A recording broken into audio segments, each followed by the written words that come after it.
ಪ್ರವಾಸ ಮುಗಿಸಿ ಈಗ ಬಳ್ಳಾರಿಗೆ ಎಂಟ್ರಿ ಆಗ್ತದೆ. ಹೇಗೆ ಅನ್ಸುತ್ತೆ ಸರ್? ಮೊದಲವರೆಗೆ ಇವತ್ತು ಭೇಟಿ ನೀಡ್ತಾ ಇದ್ದಾರೆ, ಬಳ್ಳಾರಿಗೆ ಹೋಗ್ತಾ ಇದ್ದೀರಿ ಸರ್? ನಾನು ತಮಗೆಲ್ಲ ನಮ್ಮ ಮಾಧ್ಯಮ ಸ್ನೇಹಿತರಿಗೆ ಈಗಾಗಲೇ ಹೇಳಿದ್ದೀನಿ. ನಾನು ಏನು ಬಳ್ಳಾರಿ ಬಿಟ್ಟು ಒಂದು 14 ವರ್ಷದ ನಂತರ ಇವತ್ತು ಮತ್ತೆ ಪುನಃ ಬಳ್ಳಾರಿಗೆ ಪ್ರವೇಶ ಆಗ್ತಾ ಇದ್ದೀನಿ.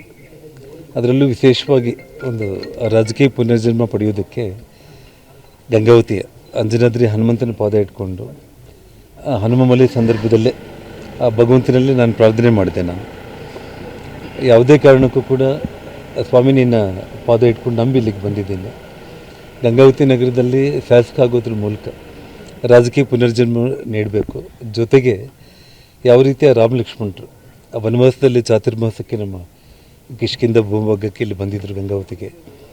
ಈ ಒಂದು ಭೂಮಿಯಿಂದನೇ ತಾವು ರಾವಣ ಸಂಹಾರ ಮಾಡಿ ಹೆಗಲ ಮೇಲೆ ರಾಮ ಲಕ್ಷ್ಮಣರನ್ನು ಕೂಡಿಸ್ಕೊಂಡು ಅಯೋಧ್ಯೆಗೆ ಯಾವ ರೀತಿ ಬಿಟ್ಟಿದ್ದರು, ಅದೇ ನವರಾತ್ರಿಗಳಲ್ಲೇ ಇವತ್ತು ನನಗೆ ಸರ್ವೋಚ್ಚ ನ್ಯಾಯಾಲಯ ಸುಪ್ರೀಂ ಕೋರ್ಟು ಹನುಮಂತನ ಆಶೀರ್ವಾದದಿಂದ ನಾನಿವತ್ತು ಗಂಗಾವತಿ ನಗರದಿಂದ ಆ ತಾಯಿ ಬನ್ನಿ ಮಹಾಂಕಾಳಮ್ಮಗೆ ಪೂಜೆ ಮಾಡಿಕೊಂಡು ಅಂಜನಾದ್ರಿಯಲ್ಲಿ ವಿಜಯಲಕ್ಷ್ಮಿ ಮತ್ತು ದುರ್ಗಾ ಪರಮೇಶ್ವರಿಗೆ ಪೂಜೆ ಸಲ್ಲಿಸ್ಕೊಂಡು ಬಳ್ಳಾರಿಗೆ ಹೊರಡ್ತಾ ಇದ್ದೀನಿ.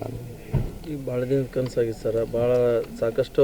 ನಾನು ಬೆಳಿಗ್ಗೆ ನಮ್ಮ ಗಂಗಾವತಿಯಲ್ಲಿ ಸ್ನೇಹಿತರಿಗೆ ಅಂದರೆ ಹುಟ್ಟೂರನ್ನು ಬಿಟ್ಟು ಬದುಕುವಂಥ ಒಂದು ಸ್ಥಿತಿ ಶತ್ರುಗಳು ಕೂಡ ಯಾವತ್ತೂ ಕೂಡ ಬರಬಾರ್ದು ಅಂತೇಳಿ.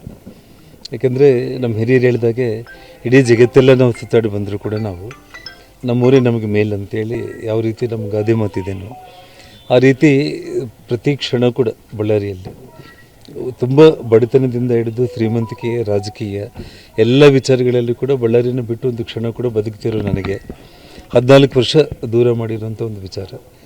ಅದೆಲ್ಲವೂ ಕೂಡ ಶತ್ರುಗಳು ಕೂಡ ಅಂಥ ಒಂದು ಸ್ಥಿತಿ ಅನುಭವಿಸಬಾರ್ದು ಅಂತೇಳಿ ನಾನು ಹೇಳ್ತೀನಿ. ಅರ್ಜಿಯಾಗಿನ ಮುಂಚೆ ಗಣೇಶನ ಮೂರ್ತಿಯಲ್ಲಿ ಪೂಜೆ ಸಲ್ಲಿಸಿದ್ರಿ ಆಂಜನೇಯ, ಮತ್ತು ಏನು ಸರ್ ಇಲ್ಲಿ? ಅದು ನೋಡಿ, ಒಂದು ವಿಷಯ ಅಂದರೆ ನಮ್ಮ ಪುರಾಣಗಳೆಲ್ಲ ನಾವು ಓದ್ತಾ ಇರ್ತೀವಿ.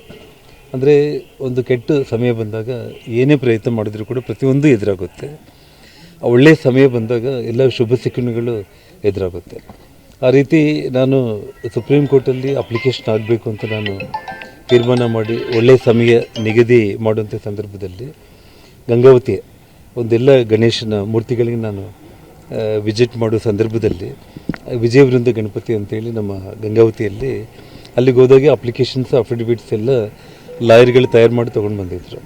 ಅಲ್ಲೇ ನಾನು ಪೂರ್ವ ದಿಕ್ಕಕ್ಕೆ ಕೂತ್ಕೊಂಡು ಸ್ವಾಮಿ ಪಾದಕ್ಕೆ ಅರ್ಪಣೆ ಮಾಡಿ ಸಿಗ್ನೇಚರ್ ಮಾಡಿ ಅಲ್ಲಿಂದ ಅಂಜನಾದ್ರಿಗೆ ಬಂದೆ. ನಾನು ವಿಜಯವೃಂದ ಗಣಪತಿ ಬರೋ ಮುಂಚೆ ಇವತ್ತು ಬನ್ನಿ ಮಹಾಂಕಾಳಮ್ಮ ತಾವು ಬಂದಿದ್ದರು ಬೆಳಗ್ಗೆ.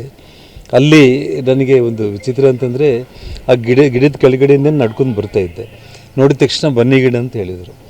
ಯಾವ ರೀತಿ ಆ ಪಾಂಡವರಿಗೆ ಅವರೇನು ಅಜ್ಞಾತವಾಸ ಮುಗಿಸ್ಕೊಂಡು ಯುದ್ಧಕ್ಕೆ ಹೋಗಿ ಅವರು ಸ್ವಂತ ಊರಿಗೆ ಹೋಗಬೇಕು ಅನ್ನೋ ಪ್ರಯತ್ನದಲ್ಲಿ ಹೋದಾಗ ಕೌರವರ ಜೊತೆ ಯುದ್ಧ ಮಾಡೋ ಮುಂಚೆ ಆ ಬನ್ನಿ ಗಿಡದಲ್ಲೇ ಆ ತಾಯಿ ಜಗನ್ಮಾತೆ ಅವ್ರಿಗೆ ಆಶೀರ್ವಾದ ಮಾಡಿ ಅವರ ಶಸ್ತ್ರಾಸ್ತ್ರಗಳನ್ನೆಲ್ಲ ಯಾವ ರೀತಿ ಕೊಡ್ತಾರೋ ಆ ರೀತಿ ಇವತ್ತು ನನ್ನ ಎಲ್ಲ ಗಂಗಾವತಿ ಸ್ನೇಹಿತರು ಕೂಡ ಆ ಹನುಮಂತನ ಗದೆಯನ್ನು ಕೊಟ್ಟು ಇವತ್ತು ಅಂದರೆ ಸಮಾಜಕ್ಕೆ ಒಂದು ಒಳ್ಳೇದು ಮಾಡೋದಕ್ಕೆ, ಸಮಾಜದ ಒಳ್ಳೆಯ ಕೆಲಸಗಳಿಗೋಸ್ಕರ ನನಗಿವತ್ತು ಅವರು ಎಲ್ಲರೂ ಕೂಡ ಪ್ರೀತಿಯಿಂದ ಹನುಮಂತನ ಮೂಲಕ ಆಶೀರ್ವಾದ ಮಾಡಿದ್ದಾರೆ.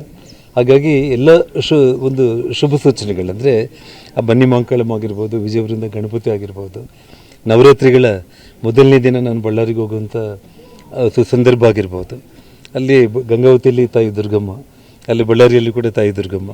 ಸೊ ಹಾಗಾಗಿ ಇವೆಲ್ಲವೂ ಕೂಡ ಒಂದು ರೀತಿ ಎಲ್ಲೋ ವಿಧಿಯಾಟದಲ್ಲಿ ಭಗವಂತ ನನ್ನ ಕೆಟ್ಟ ಗಳಿಗೆಗಳೆಲ್ಲ ಕೂಡ ಕಳೆದು ಒಳ್ಳೆಯ ಸಮಯ ಬರ್ತಾ ಇದೆ ಅನ್ನೋಂಥ ನಂಬಿಕೆ ನನಗೆ.